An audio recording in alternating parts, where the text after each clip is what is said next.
3교시 시작하겠습니다. 먼저 아까 그 주택임대차 신고 이거 일방이 제출해야 된다. 이게 약간 애매하게 돼 있어요. 서식에는 일방이 제출해야 된다 이렇게 돼 있어요. 서식에. 주택임대차 신고서 서식에는. 근데 시행령에는 보면 예를 들면 전자계약서를 작성하면 공동으로 신고서를 제출한 것으로 본다 이렇게 돼 있어요. 그럼 공동으로 제출해야 될 것처럼 또 돼 있잖아요. 약간 애매한데 부동산 거래 신고, 즉 매매 부동산 거래 신고도 법조문에는 공동으로 제출하는지 단독으로 제출하는지 없고 그냥 공동으로 서명 또는 날인하여 신고하여야 한다 이렇게만 돼 있어요. 제출은 누가 하는지 규정이 없어요. 근데 서식에 보면 매매의 경우 부동산 거래 신고서 제출 일방이 제출해야 된다 이렇게 돼 있습니다. 임대차 신고서도 서식에는 보니까 일방이 제출해야 된다 이렇게 돼 있어요. 아마 시험에는 이게 제출을 누가 해야 되는지는 아마 잘 안 나올 거고요. 그래서 제가 국토부에 그럼 2명 같이 왔는데 일방이 제출해야 되면 1명은 숨어 있어야 됩니까? 적발되면 처벌받습니까? 물으니까 그런 건 아닙니다. 굳이 둘이 안 가도 된다는 취지입니다. 이렇게 돼 있고요. 주택임대차 신고서 서식에도 보니까 서명 또는 날인은 임대차 당사자가 다 해야 되는데 그 제출자 도장을 찍더라고. 제출자. 그 제출자가 누구인지도 적으니까 일방이 제출해도 된다는 이야기입니다. 그래서 아까 10번에 답이 그 니은은 맞는 것입니다. 일방이 제출해야 된다. 맞는 걸로 하겠습니다. 부동산 거래 신고서 제출도 제출은 일방이 한다고요. 서명 또는 날인은 공동으로 해야 되고요. 자, 그러면 이제 마지막 개정법령인데 지금 입법 예고되어 있는 게 많이 있습니다. 제가 그 문제 우리 백선 문제에 토지거래 허가 기준 면적을 개정될 예정인 걸 저는 거의 확실히 공포될 줄 알고 8월 18일 날 입법 예고가 끝났어요. 7월 19일부터 40일간 입법 예고를 했거든요. 이미 끝나서 빨리 공포될 줄 알았더니만 오늘 전화해보니까 국무총리실에서 규제심사를 하고 있다더라고요. 그래서 그럼 지금까지 결정 안 되면 시험 어떻게 하냐 물어보니까 왜 그런 거 시험 공부하려고 합니까? 다른 것도 많은데 굳이 아직 확정도 안 된 거 다른 거 하세요. 이러더라고. 나는 이게 궁금하다. 시험에 낼지 안 낼지. 그러니까 그냥 안 나올 가능성이 많을 것 같아요. 만약에 낸다면 원래 시험 범위에는 들어가요. 시험 보기 전까지 공포가 되면은. 근데 굳이 10월 달에 바뀐 거 이런 거 예를 들면 중개보수도 지금 바뀔 예정이잖아요. 인터넷에 많이 물어봐요. 중개보수 바뀐 거 해야 되냐. 국토부에 물어보니까 다른 거 많은데 왜 굳이 그거 하려고 합니까? 공부 다른 거 하세요. 그런 건 아마 내기 좀 힘들 겁니다. 내면 네가 책임지냐 하니까 아니 힘들 것 같다고요. 책임은 안 진다는 이야기예요. 어쨌든 공무원들은 책임지는 말 절대 안 해요. 어쨌든 지금까지 요거 확정되어 있는 내용만 일단 보시자고요. 그거 지금 앞에 제가 토지거래 허가 문제를 잘못 낸 것 같은데 괜히 확정 안 된 걸 내가지고 좀 혼란스러울 수 있는데 옛날에 주거지역 180제곱미터 초과는 허가받아야 됐잖아요. 근데 지금 개정될 예정인데 일단 그건 하고 있지 마시고요. 제가 시험 보기 전까지 계속 강의하니까 최종적으로 확정되면 말씀드릴 텐데 아마 지금 이후에 바뀐 거는 거의 시험에 안 나온다고 보면 될 겁니다. 중개보수도 바뀔 예정이잖아요, 지금. 예, 그래서 그런 거는 너무 심려치 마시고 지금까지 확정된 내용입니다. 지금 여기 있는 거는. 자, 먼저 첫 번째 시험 공고가 바뀌었습니다. 매년 2월 말까지 옛날에 2월 28일까지 이렇게 돼 있었는데 뭐 크게 중요한 건 아니지만 그리고 이 관보, 방송 중 하나 이상의 공고하고 인터넷 홈페이지에도 공고해야 됩니다. 옛날에는 관보 및 일간신문이었죠. 이게 2020년 11월 24일 날 개정됐습니다. 작년 시험 보고 나서 개정됐죠. 계략적 사항은 매년 2월 말까지입니다. 그 다음에 확정공고. 확정공고는 시험 90일 전까지 이거는 뭐 바뀐 거 없고요. 90일 전까지는 옛날 그대로입니다. 이게 산업인력공단에서 실시하는 모든 시험 다 똑같습니다. 지금 요게 공고가. 그래서 역시 일간신문, 관보, 방송 중 하나 이상의 공고하고 인터넷 홈페이지에도 공고하도록 2020년 11월 24일 작년 시험 보고 나서 바뀌었다.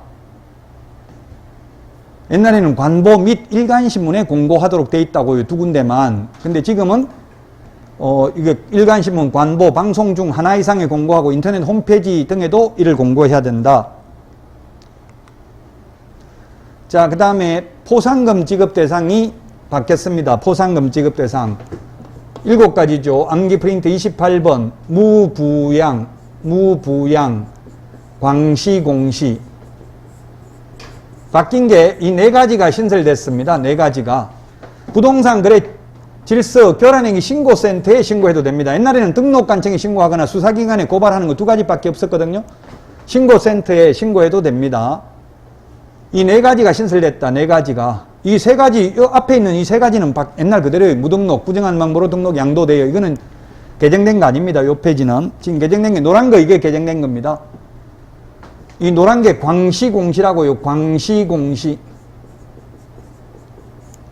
개업공개사가 아닌 자가 강구한 경우 개업공개사 등이 거짓으로 계약이 성립된 것처럼 꾸미는 등 시세에 부당한 영향을 미치는 행위를 한 경우, 단체 구성은 이외의 자와 공동중개를 제한하는 경우, 누구든지 시세에 부당한 영향을 미치는 행위를 한 경우, 이 네 개가 올해 신설됐습니다. 보상금 지급 대상. 그 다음에 부동산 거래 신고 등에 관한 법률 보상금 지급 대상도 주택임대차 신고 거짓으로 한 경우, 이게 6월 1일부터 신설됐잖아요. 보상금 지급 대상이다.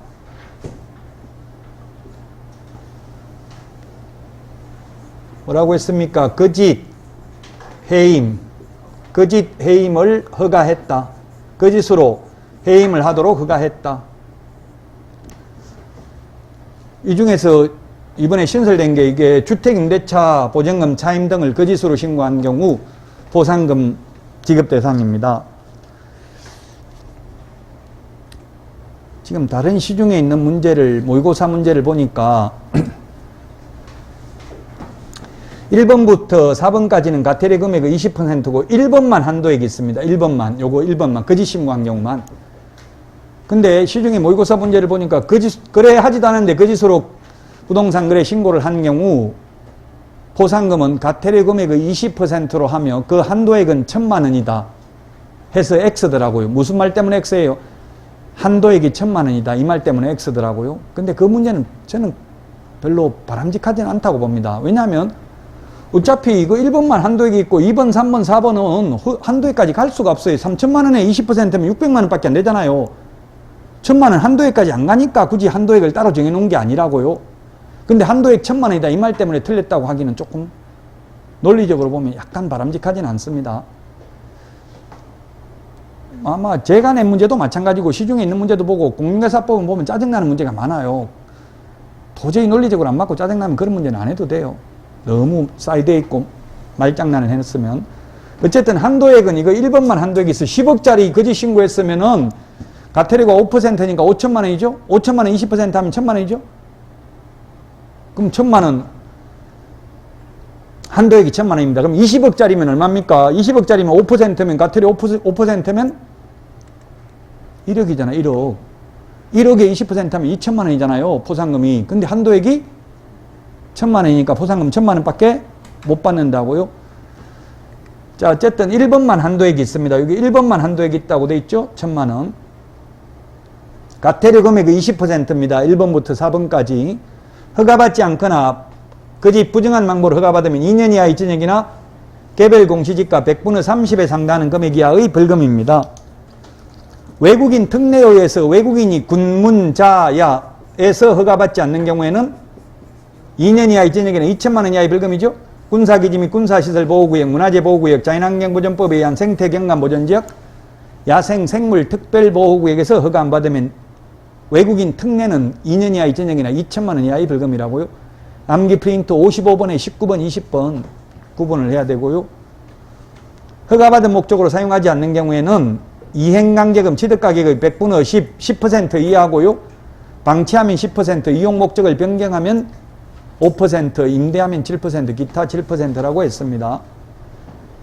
그 5번, 6번은 포상금이 50만 원이고요. 접수된 날로부터 2개월이 냅니다. 뭐 여러분들 문제 풀어보셨죠? 포상금 이게 계산하는 거? 예, 포상금 출제됩니다. 노란 것만 올해 신설됐습니다. 6월 1일부로. 자, 6월 1일부로 또 신설된 게 앞에 문제도 풀어봤지만 보증금 6천만 원 초과, 월차임 30만 원 초과입니다. 초과. 제가 이상 해가지고 X 문제를 냈었습니다. 문제 뭐 여러분들이 모의고사 문제 더 풀어보시고 싶으면 제 카페나 밴드에 한 10회분 정도, 동행 모의고사 10회분 정도 강의를 할 예정입니다. 많이 풀어보시고 싶으면. 초과입니다. 초과. 자, 그 다음에 갱신하는 경우로서 보증금 및 차임 정강 없이 임대차 기간만 연장하는 계약은 제외한다. 이 말은 주택 임대차 신고할 필요 없다는 이야기죠. 기간만 변경하는 경우. 그 다음에 대통령령으로 정하는 지역이나 특별지역이란 특별자치시, 특별자치도, 시, 군, 광역시 및 경기도 관할구역에 있는 군으로 한정한다. 구, 자치구를 말한다. 이 말은 뭡니까? 즉 경기도나 광역시가 아닌 군지역은 신고 대상이 아니라는 이야기죠. 함양군, 거창군, 산청군 이런데, 한평군 이런 데는 신고 대상이 아니라고요. 창녕군 이런 데는 신고 대상이 아닙니다. 경기도와 광역시에 있는 군지역은 신고 대상입니다.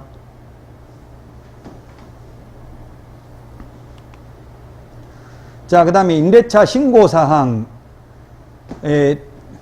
계약 당사자 인적사항 신고해야 됩니다. 이게 기본서에도 요약집에도 문제풀이책에도 없는 내용이라고요. 그래서 좀 보실 필요가 있어요. 그 다음에 자연인인 경우 성명, 주소, 주민등록번호, 외국인 등록번호, 연락처도 신고해야 되고요.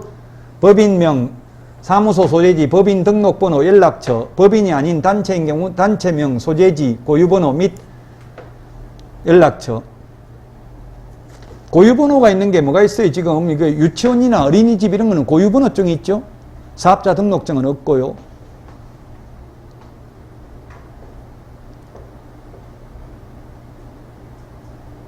그 다음에 법인이 아닌 단체가 뭡니까? 종중, 문중, 동창회 이런 거 있을 수 있잖아요. 그 다음에 2번 임대차 목적물 취득할 수 있는 권리에 관한 계약인 경우는 그 권리 대상인 주택을 말한다. 소재지, 종류, 임대 면적 등 임대차 목적물 현황, 보증금 또는 월차임, 계약 체결일 및 계약 기간, 그 다음에 주택임대차보호법에 따른 계약갱신 요건 행사 여부, 계약을 갱신하는 경우에만 해당된다. 이게 임대차 신고해야 되는 사항이라고요. 부동산 거래 신고해야 되는 사항은 우리 암기 프린트 13번에 입자, 실종, 중개인, 기소 9가지 있었죠. 그래서 임대차 신고사항도 좀 읽어보실 필요가 있어요. 문제 있었잖아요. 이게 개업공개사 인적사항은 신고사항 아니죠? 부동산 거래 신고는 중개거래인 경우 개업공개사 인적사항도 신고해야 되잖아요. 매매인 경우는. 임대차는 개업공개사 인적사항은 신고하지 않습니다. 이게 주택임대차보호법 최우선 면제 받는 기준금액이 5월 11일부로 변경됐습니다. 5월 11일. 2021년 5월 11일입니다. 단 시행일 전 담보물권 취득자에게는 종전규정을 적용합니다. 5월 11일 이후에 서울에서 1억 5천만 원 계약 체결했다 하더라도 등기부를 떼보니까 5월 9일 날 건저당 설정 등기가 되어 있다면 최우선 면제 못 받는다는 이야기예요. 시행일 전 담보물권 취득자에게는 종전규정, 그 최초 건저당 설정 등기된 그날을 기준으로 최우선 면제 받는지 여부를 판단한다고요. 이것도 시험에 나온 적이 있어요. 시행일 전 담보물권 취득자에게는 종전규정을 적용한다고요. 그러니까 등기사항 정리서 떼봐야 되겠죠? 지금 들어가더라도 1억 5천만 원, 나누기 3입니다. 5천만 원까지 최우선 면제 받습니다. 주택의 경우에는 보증금만 가지고 계산하고 월차임은 계산 안 하죠? 상가는 월세까지 포함하잖아요. 9억이라고 할 때. 근데 주택은 보증금만 가지고 한다고 월세가 100만 원 있든 200만 원 있든 최우선 면제 받는다고 1억 5천 이하이면. 1억 5천 이하이면 5천만 원까지 최우선 면제 받아요. 1억 5천이라도 5천만 원, 1억이라도 5천만 원, 5천만 원이라도 5천만 원. 3천만 원이면 3천만 원밖에 최우선 면제 못 받죠? 1억이라도 5천만 원까지 최우선 면제 받아요. 1억 5천 이하인 경우에 5천만 원까지라고요. 5월 11일부로 김포시가 신설됐습니다. 김포. 김부선, 김하선 이런 말 나왔잖아요. 김포에서 부천까지, 김포에서 한양까지 김부선, 김하선을 주장했는데 김부선으로 낙찰됐잖아요. GTX. 어쨌든 김포 집값이 지금 뭐 10억 넘는 경우도 많더라고요. 근데 김포에 갔다 한번 나오려고 하니까 죽겠더라고요. 3번은 차 밀리는 게 없잖아요. 여기는 뭐 지하철도 크게 안 밀리고 차도 별로 안 밀리는데 이 김포 여기는 엄청나게 차 많이 막혀요. 지하철 숨을 못 쉬겠더라고요. 밀려가지고. 김포공항까지 오는 거 있잖아요. 지하철 있죠. 예, 어쨌든 김포가 집값이 많이 올라가지고 과밀억제권역으로 포함됐습니다. 세용화 세 개 있는데 세종, 용인, 화성이 있는데 김포도 과밀억제권역에 준하는 보호를 받는 것으로 5월 11일 날 바뀌었습니다. 1억 3천만 원 이하인 경우 나누기 3을 해서 100만 원 단위로 옛날에는 절상을 했습니다. 끊어서 올렸습니다. 뒤 끝다리가 있으면. 근데 지금은 절하. 뒤에 끝다리가 이게 계산해보면 나눠보면 4,300 뭐 몇십만 원 이렇게 나와요. 근데 뒤에 끝다리 잘라버렸다고요. 올리는 게 아니라 반올림이 아니고 그냥 절하. 아예 잘라버렸다고. 뒤에 끝다리 나오는 숫자를. 그 다음에 광역시 과밀억제권역과 군지역은 제외한다. 이 말은 무슨 말이냐면은 인천광역시는 부평구, 계양구 이런 데는 과밀억제권역에 해당되고 송도 신도시라든지 청라 신도시, 금단 신도시는 그냥 과밀억제권역에 해당되고요. 옹직문, 강화구는 기타 지역에 해당된다는 뜻입니다. 이게 인천에서 중개하려면 이것까지 알아야 되고요. 안산시 이거 잘못됐네. 이거 지금 오탄에 김포가 두 군데 들어갔잖아요. 제가 이걸 수정하면서 김포를 빼야 되는데 안 뺐네요. 김포 지우세요. 여기는 안산시, 광주, 파주, 이천 평택이 신설됐습니다. 이천 평택이 7천만 원 이하인 경우 2,300만 원까지 최우선 면제 받습니다. 김포는 과밀억제권역으로 올라갔습니다. 옛날에 광역시였는데요. 그 밖의 지역 6천만 원에서 2천만 원까지 최우선 면제 받습니다. 김포 지우십시오. 김포는 과밀억제권역입니다. 옛날에 광역시였는데 5월 11일부로 바뀌었다고요. 자, 그 다음에 농지법 개정된 내용입니다. 8월 17일 날 바뀌었습니다. 농업진흥지역 내에서는 이제 주말 체험용농 목적으로 취득은 불가능합니다. 농지는 진흥지역하고 진흥지역 외의 농지가 있잖아요. 이걸 옛날에는 절대농지라고 불렀습니다. 진흥지역 외의 농지를 상대농지라고 불렀습니다. 절대적으로 농사만 지을 수 있는 땅이 진흥지역이죠. 그래서 경지정리된 논입니다. 이런 거는 주말 체험용농. 주말 체험용농은 농업 경영을 할 필요는 없거든요. 체험만 하면 되니까 농업진흥지역 안에 있는 거는 안 된다고요. 이제 8월 17일 날 개정됐고요. 그 다음에 농지 불법 매매, 불법 임대차 중개, 강고 행위를 금지하고 위반 시 3년 이하의 징역이나 3천만 원 이하의 벌금이다. 제가 그 모 등록관청에 자문위원으로 있는데 거기서 연락 왔더라고. 이거 업무정지 뭐 하면 되겠냐, 가태료 부과하냐, 업무정지하냐, 뭐 할지 좀 알려달라. 뭐 했는데 물어보니까 농지를, 지목이 농지라고 전답과손으로 돼 있는데, 전답과손으로 돼 있는 농지를 공장용지로 임대하는 걸 중개했대, 개업공개사가. 근데 옆에 중개업소에서 민원 들어왔다고. 저 불법행위, 농지 불법으로 사용하고 있다 하고 민원 들어왔는데, 그래서 제가 볼 때 처벌할 거 없고 굳이 꼭 하려면은 그 밖에 이 법 또는 이 법에 의한 명령밖에 없을 것 같다. 다만 언제 계약했냐 물어보니까 8월 17일 되기 전에 계약했다더라고. 이제 8월 17일 이후면 어떻게 되겠어요? 이게 농지를 불법으로 임대차 공장용지로 중개했으면 3년 이하의 징역이나 이제 3천만 원 이하의 벌금이에요. 앞으로는 조심하시라고. 지목이 전답과손이면 무조건 농지죠. 농사 안 지어도 지목과 상관없이 3년 이상 농사를 지으면 농지잖아요. 또 지목과 상관없이 실제 농사 짓는 땅으로 사용했으면, 예를 들면 대라고 해서 요즘 시골에 빈집이 엄청나게 많아요. 그 빈집 무너져가지고 지목은 대라고 돼 있는데 거기에 배추 3년 심어놨으면 농지입니다. 거기에다가 다시 집을 지으려면은 농지 전용 부담금을 내야 돼요. 공시지가 30% 내야 된다고요. 그러니까 빨리 배추 뽑아내고 농사 안 지었다고 해야 되겠죠? 근데 시골 사람들이 법을 잘 알아가지고 민원 넣겠다, 돈 안 주면 이렇게 나와요. 그럼 돈 좀 줘야 돼요. 안 그러면 시골은 왕따 돼가지고 살기 힘들어요. 여러분들이 기농, 기촌 이거 함부로 하려고 생각하지 말고 미리 한 1년은 가서 농업인으로 인정받고 나서 가야 돼요. 농업인 인정받으려면은 농산물 연간 판매액이 얼마 이상 돼야 됩니까? 120만 원. 그 120만 원 인정받으려면 농업에 팔고 영수증 모아놔야 돼요. 그냥 시장에 갖다 팔아버리면 도라지 캐가지고 팔면 인정 못 받잖아요. 제가 옛날에 시골 살면서 도라지 같은 거 캐가지고 많이 팔았거든요. 말려가지고 도라지 껍질 벗겨서 말려서 팔고 했어요. 근데 영수증이 하나도 없더라고. 나중에 인정받으려고 하니까 아무도 인정 안 해줘요. 시골장에서 판 거 뭐 영수증 안 주잖아요. 농업에 갖다 팔면 돼요. 디귿, 거짓이나 부정한 방법으로 농지 취득자격증명을 발급받아 농지를 소유하는 것으로 시장군수구청장이 인정하는 경우에는 처분 의무기간 1년 줄 필요 없이 바로 6개월 이내 처분을 명할 수 있다고요. 처음에 적법하게 농지 취득자격증명을 받아가지고 농사를 안 지으면 처분 의무기간 1년 줘야 되죠. 그래도 처분 안 하면 처분 명령하는데 처음부터 거짓 부정한 방법으로 농지 취득자격증명 받았으면 이제 처분 의무기간 1년 줄 필요 없고 바로 처분 명령한다고요. 이 광명시형 신도시 3기 신도시 LH 직원이 투기한 것 때문에 그렇잖아요. 지금 이거 군포, 어왕, 안산 3기 신도시에도 LH 직원이 가지고 있는 거 고발 조치하고 신도시 발표했더라고요. 그럼 이제 곧바로 처분 명령할 수 있다고요.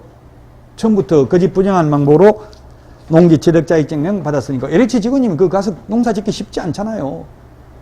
그 체험만 하면 그건 주말 체험이지 농업경영계획서 거짓말로 제출한 거잖아요. 그럼 바로 처분 명령할 수 있다고. 이제 처음부터 거짓 부정한 방법인 경우는 처분 의무기간 줄 필요 없고 처음에 적법하게 취득한 사람은 1년간 처분 의무기간 줘야 돼요.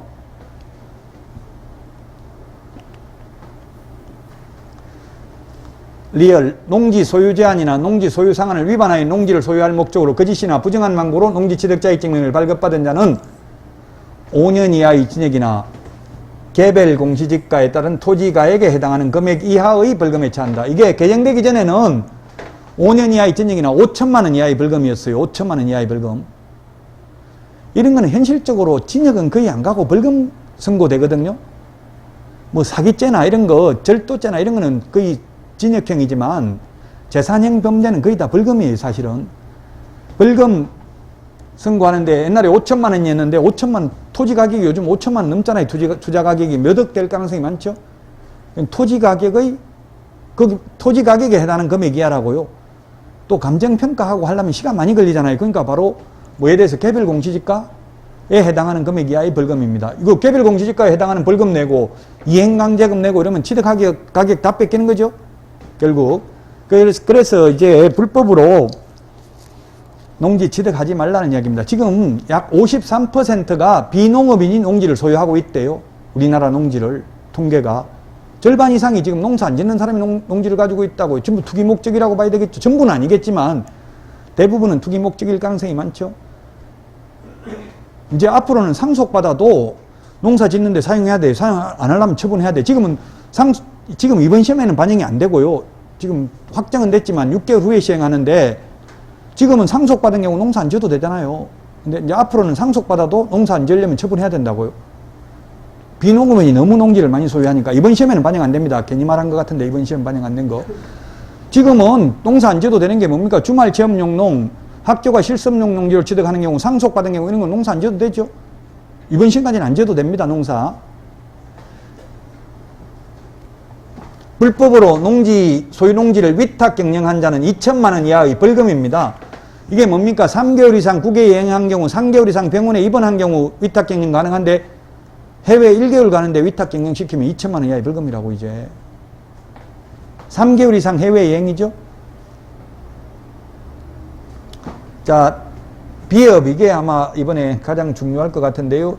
시장군수구청장은 처분 명령을 받은 후 매수를 청구하여 협의 중인 경우 등 정당한 사유 없이 6개월 이내에 처분 명령을 이행하지 아니한 경우, 이게 한국농어총공사에 매수 청구할 수 있잖아요. 팔라고 해도 안 팔리는데 어떻게 하냐, 이렇게 매수 청구하면은 이행강력은 부과하네요. 이런 정당한 사유가 없는 한 6개월 이내에 처분 명령을 이행하지 않는 자에게는 감정가격, 개별 공시지가가 없으면 표준지 공시지가 중에서 더 높은 가액의 100분의 25입니다. 100분의 20이 25로 바뀌었죠. 25%로. 이행강제금을 부과한다. 63조에 있고요. 8월 17일 날 개정됐습니다. 자, 그 다음에 이제 변경된 판례입니다. 2021년 2월 18일 날 판례가 변경됐습니다. 맹신탁이 세 가지가 있습니다. 이자간 맹신탁을 또는 다른 말로는 양자간 맹신탁이라고도 합니다. 그 다음에 3자간 맹신탁을 다른 말로는 등기 맹신탁, 중간 생략형 맹신탁이라고도 합니다.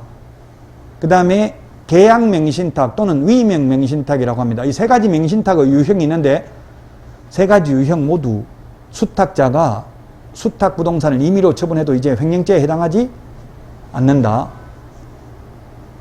모두 횡령죄에 해당하지 않는답니다. 결론은.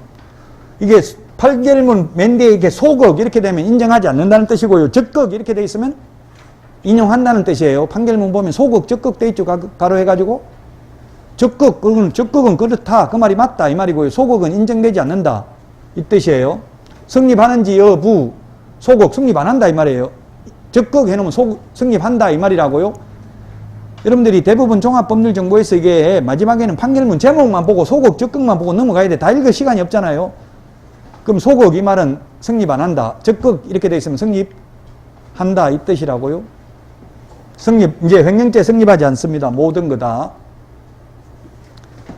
2021년 4월 29일 날 판례가 변경됐습니다. 분묘기지권 시효 취득하는 경우에 언제부터? 청구한 날부터 지료를 지급해야 됩니다. 분묘기지권 성립한 날부터 점유한 기간 동안 X입니다. 법정지상권은 성립되면 지료 지급해야 되죠. 청구한 날부터가 아니라.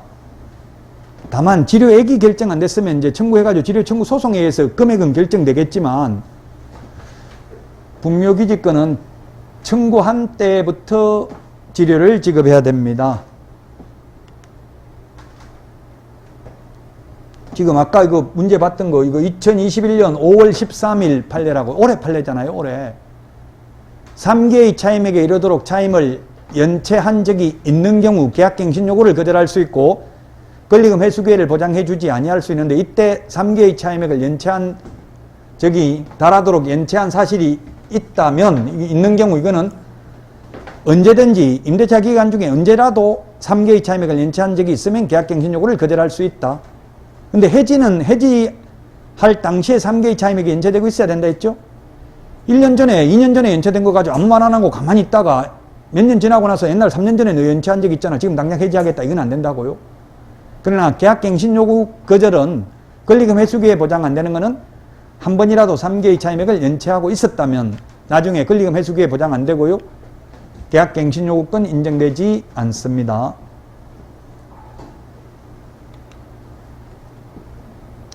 이것도 문제 풀어봤잖아요. 아까 이게 사업시행 인가고시가 이루어졌다고 갱신 요구를 거절할 수 있는 게 아니라 언제 된다고 했어요? 관리처분, 계획 인가고시가 이루어졌거나 이루어질 것이 객관적으로 예상되는 경우 등으로 구상가금림대차보호법 제10조 1항 7호 다목 사유가 존재한다는 점에 대한 증명 책임은 임대인에게 있다. 계약갱신 요구 거절하려면 뭐 재건축, 재개발 이런 거 되는 경우 거절할 수 있잖아요. 그 재건축이라면 사업 시행 인가고시가 이루어졌다면 인가고시가 이루어졌을 때 거절할 수 있는 게 아니라 뭐가 돼야 된다? 관리처분계획 인가고시가 이루어져야 된다. 관리처분계획 인가고시가 이루어지면 위치와 면적이 특정되고 이제 비워줘야 되잖아요. 종전 건물은 사용할 수 없죠. 관리처분계획 인가고시가 이루어지면 도시 및 주거환경영비법에 의해서 2020년 11월 26일이니까 작년 시험 보고 나서 바뀐 거예요. 이게 판례가 변경됐다고요.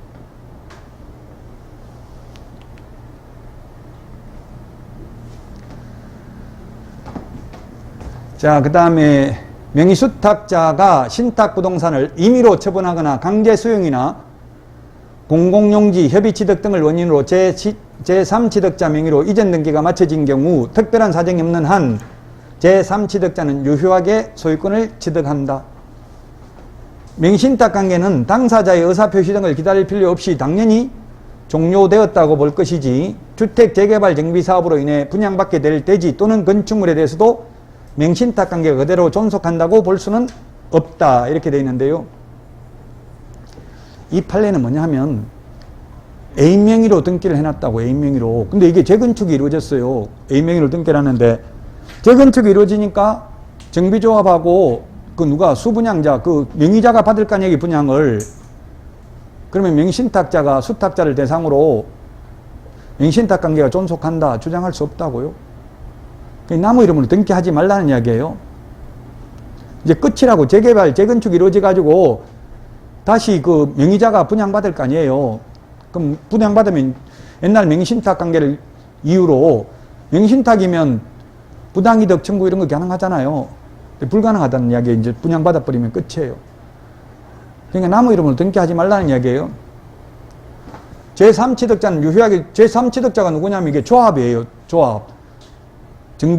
재건축 조합이거든요. 조합이 소유권을 취득하게 되잖아요. 만약에 등기가 조합 앞으로 넘어갔죠. 재건축할 때. 그러면 조합이 다시 분양을 했으면 그 분양받은 수분양자, 즉 등기, 원래 등기 명인이 소유권을 취득한다는 이야기예요. 신탁자가 소유권을 취득하는 게 아니고 수탁자. 등기 명인이 수탁자죠. 2021년 7월 8일 날 판례입니다. 그냥 한번 읽어보고 무슨 말인지 도저히 모르면 안 하면 돼요. 너무 스트레스 받고 할 필요가 없어요. 도저히 무슨 말인지 모르는 건 판례는 읽어봐도 판사들이 한 말은 무슨 말인지 모르는 게 많아요. 논리적으로 또 안 맞는 것도 많고요, 사실은. 자, 여기까지 해서 개정법령을 모두 마쳤는데요. 앞으로 개정될 예정인 게 있기는 하지만 이번 시험에는 그 토지거래 허가 기준 면적 이런 건 안 나올 가능성이 많다. 그 다음에 그 중개보수도 지금 입법 예고되어 있습니다. 개정 예정일 걸로. 그리고 보정 설정 금액도 2배로 올라갈 걸로 입법 예고는 되어 있어요. 10월부터. 근데 10월부터 개정된 거는 10월 시험에 나올 확률은 극히 희박하다 하더라고요. 국토부에 제가 문의를 해도. 그러니까 너무 지금 앞으로 개정될 거 신경 쓰지 말고요. 지금까지 개정된 내용만 정확하게 기억하시면 되겠습니다. 고생 많이 하셨고요. 여러분들 모두 진심으로 합격하기를 기원하면서 강의 마치도록 하겠습니다. 수고하셨습니다.